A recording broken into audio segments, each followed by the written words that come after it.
Ready? You can start. There is a topic I'm very passionate about for past 6, 7, 8 years, and it's about how to improve the eyesight naturally. You know, today we live in a very strange world. It's kind of upside down world where everything that is normal is considered crazy, when everything that is crazy is considered mainstream. And the more crazy and perverted it is, the more mainstream it gets. For some reason it works like this. You know, here on earth we have a limited perspective. Maybe we don't know why is that good. Maybe this is the ultimate good. Maybe this is path to liberation and to exploring our dark side. Perhaps. But anyways, I actually saw it on YouTube. A man, really great man. His name is Jackson Danny. His channel was the best on YouTube. He disappeared. I mean, he doesn't make any more videos.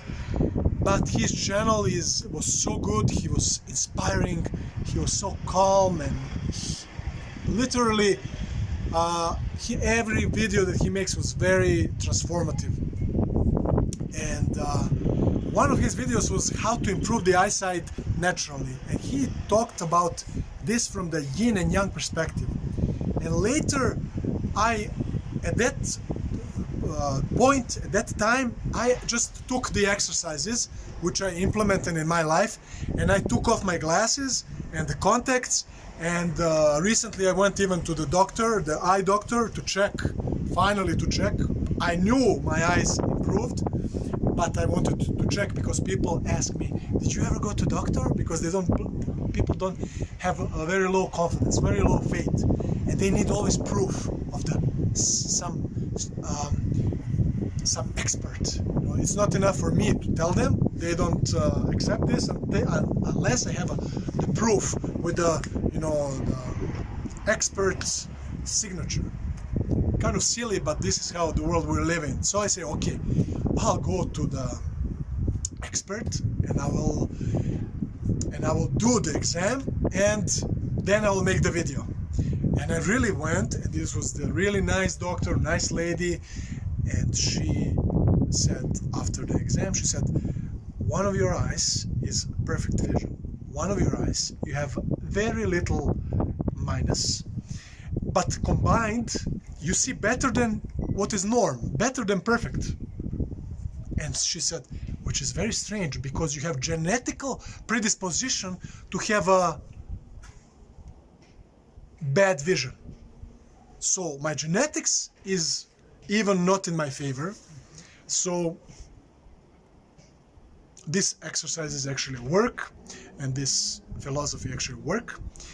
And it's very practical, very pragmatical, and not just for eyes, but the whole being, and for the present moment, and for realizing the path of truth. And How does it work? how does it work? I'll tell you, maybe in the second part of the video, or maybe we make a second video with exercises, but now just kind of just the introduction. And you know what's funny, because this doctor, this lady, this expert doctor, she, at the end, I say, great, do you want me to tell you what I did? And she said, I don't have time for this. So she's a doctor that was supposed to help people with their eyes, but her only thing was to prescribe glasses and contacts to make some profit in the short run. I mean, this was a really open-minded doctor. Imagine the doctors, some would probably kick me out of their office. This was a very nice lady, very nice doctor, so pleasant, and we enjoyed talking.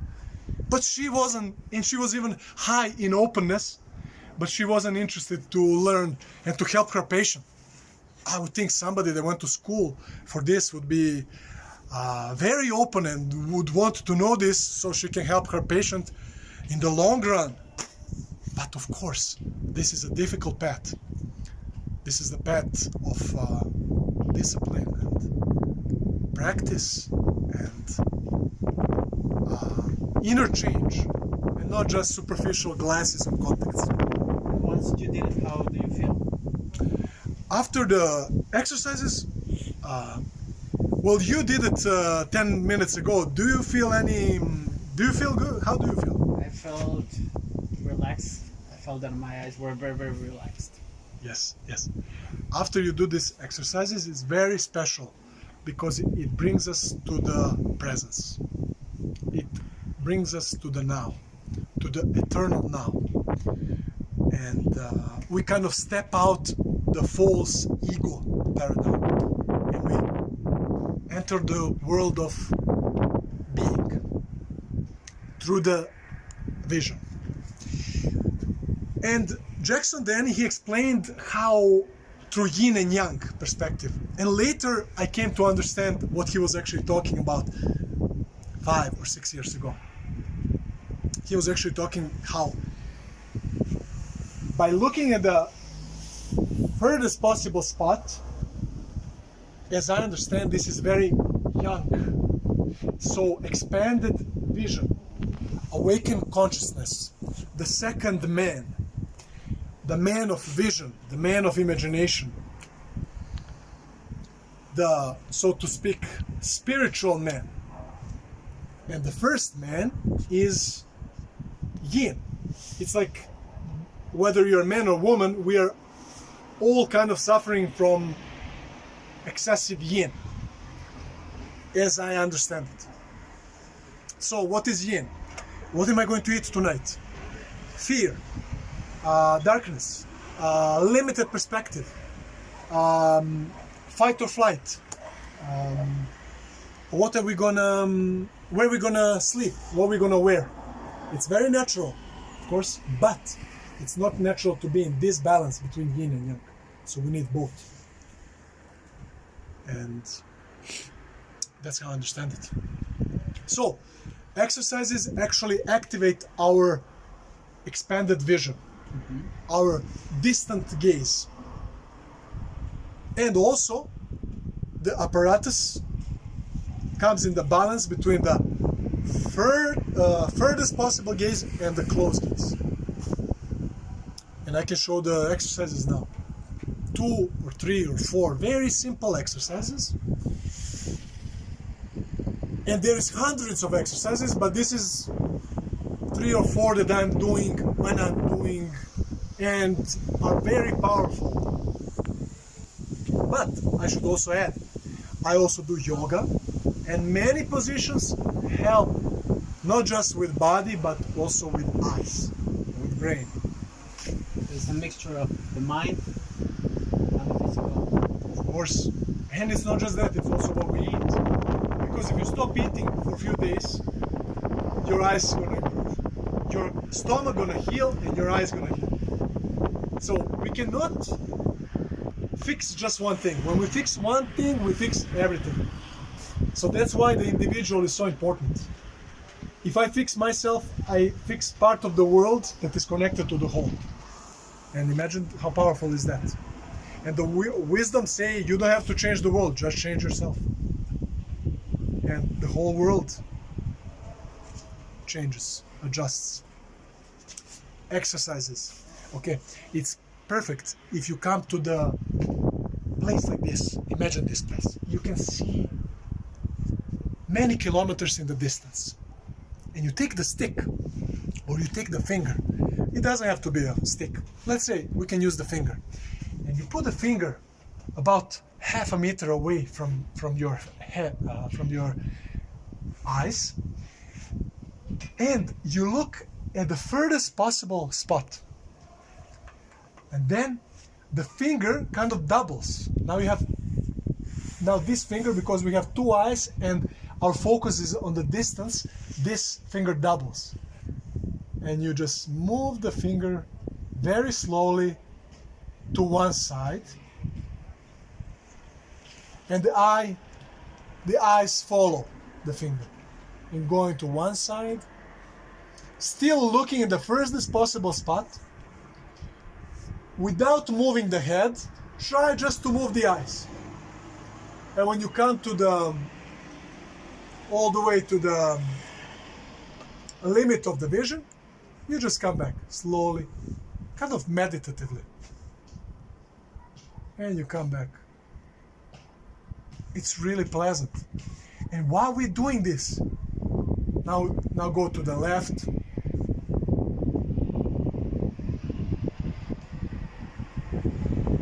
And then come back in the middle.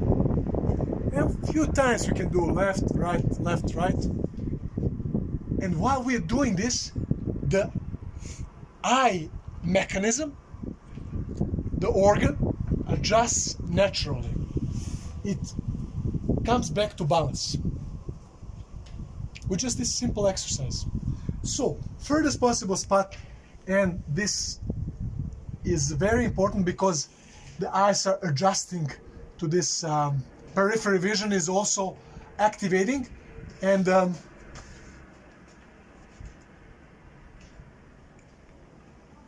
then you take the hands, you put the focus on the hands, close the eyes, and with the palms just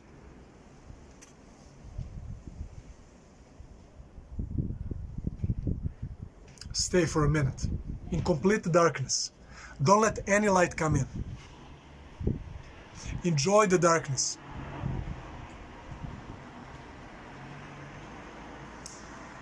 This is also yin and yang. We can look this from the yin and yang because eye is the organ of light. Eyes are the organs of light. We need light to see. But we also need darkness for the eyes to, complete darkness for the eyes to rest, rejuvenate. And if I want to improve my sight, for how long should I be doing this? Every day? If you do it every day, you're on the horse, my friend. If you do it 2 times a day, your horse is riding even faster. It's up to you. Of course, every day is magic. If you do it every day, you're a pro. But if you do it once a week, it's better than never. If you do it once a month, it's better than never. If you do it just 1 time in your life, it's also good to experience. But yes, you should do it regularly for a few minutes a day. This is one exercise. The second is same with a stick or with a finger. But just imagine the spot between the finger and the eyes. So, imaginary spot here. And you kind of look in this spot, and again, the finger doubles just on the opposite way. And you go to one side, and then you come back. Also slowly, slowly, slowly. But now we want to speed up a bit, so the video doesn't last for too long. We know the modern man is in rush. But this will slow you down and bring you back to yourself and improve your vision. And you go a few times left, few times right. And now it's funny, if I do this, you know, it's kind of like I'm looking in the spot. I don't know how I look, but maybe funny face. So when we were children, we were always playing with this. Children is always curious, always playing, always exploring. But then we start going to school and they destroy our curiosity, our imagination.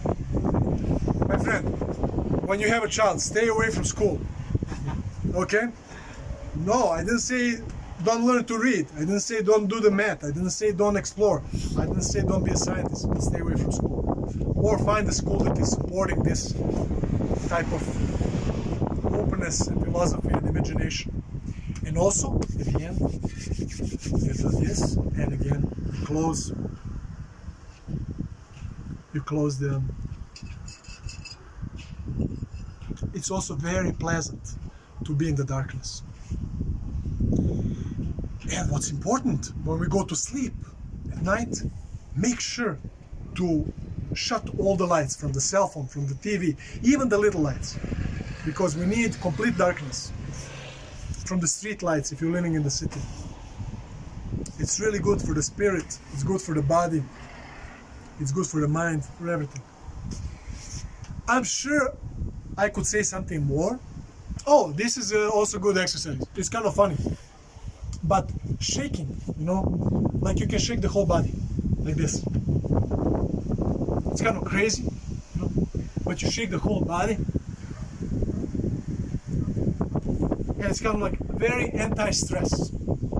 And you can shake the whole head. And it's also good for the eyes, because eyes are releasing the tension. They're not gripping the skull, and the skull is not gripping the eyes. And the brain is not gripping the skull, and the skull is not gripping the brain. It's very freeing. Be warned, because after this, maybe you become free. So, I should have said this at the beginning. Now it's too late. Now you're probably already free. Because freedom is contagious. Same as slavery. The confidence is contagious. Same as lack of confidence. Same as fear. It's like spreading the energies. Not the virus. Virus is just part of us. But the energy is not. Energy is, it's like ocean. Everything is touching. And that's, so you can shake, and you can do something else. You can do this, like swaying, you know. There is not enough maybe room, so I'm gonna put my, but it's better with the hands. If you sway left and right, one to another, so you try to, with eyes, connect every spot. You want to see everything, but not to hold any spot for longer than part of the second. So you want many spots, many spots, and it's very good exercise for eyes. You see the philosophy behind it. Once you learn the philosophy, you can do it even while you're walking on the street. You can walk on the street, even better in the forest. If you walk in the forest, you naturally exercise, because there is tree in the distance, there is tree here, everything is alive, and the eyes are adjusting. But if you walk in the city, you try to look at the distant, at the furthest possible spot with a close gaze. So you focus on the distance, and as you're walking, the peripheral vision activates, and you see everything that is close, but you're very aware of the furthest possible spot. You can do it anywhere. But imagine why we go so much in the disbalance, because we live in the city, or we live in the closed cell, an apartment or the house, and in front of the computer, it's always yin. It's always close gaze, close gaze, close gaze, close gaze. We always look in the face, we always look in the book, in the cell phone, and we destroy our... It's now fashionable that everybody wear glasses. Imagine this. Imagine, God forbid, but imagine you run or you play basketball or you play some sport and you sprain your ankle. You sprain your ankle and you go to doctor, and I wouldn't recommend going to doctor, but you go to doctor because you don't know how to help yourself, and he give you crutches, and you go home with the crutches on one hand, on the one leg, and with the crutches. And glasses are the same way. It's the crutches for the eyes. And imagine if I keep these crutches to the rest of my life. What will happen to my leg? It will never recover. It's same with the glasses and the contacts. It's not designed to heal. It's designed to keep you enslaved and for you to be a consumer. It's a shame. Is this a conspiracy theory? My friend, it is. Another one. We live in the world of conspiracies. Real conspiracies. So, I think that's... Do you think there's something... Is there anything that you would...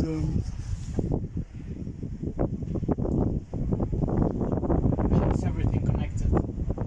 The exercise, the mind, the physical set. How do you manage all these energies? They connected in just yourself? How do you do it? It just it's higher intelligence. I don't do it. Emotional intelligence? It's not just emotional. It's like the intelligence behind the creation. You know, if you look at the eye, imagine this organ. Who can create this? The face, the jaw, the hair, the animal, the tree, everything that exists. There is some intelligence behind it. So I am I'm just created by this intelligence. And how do I manage? I don't manage, but I find a way to access this intelligence, which do the work. So my work is to access this higher intelligence, so to speak, to exit the matrix and to enter the healing process, the path of the soul, so to speak, the path of the light. You can call it the path of the health. You can call it any way you want. The path of the truth, the love, the path of God. So you enter this path and it just does the work, because it's always doing the work. It's always in the perfect balance. So I have to step in this path. That's my duty, that's my work. And from each individual. It's a great story. Very good. Okay. Nice to know new things.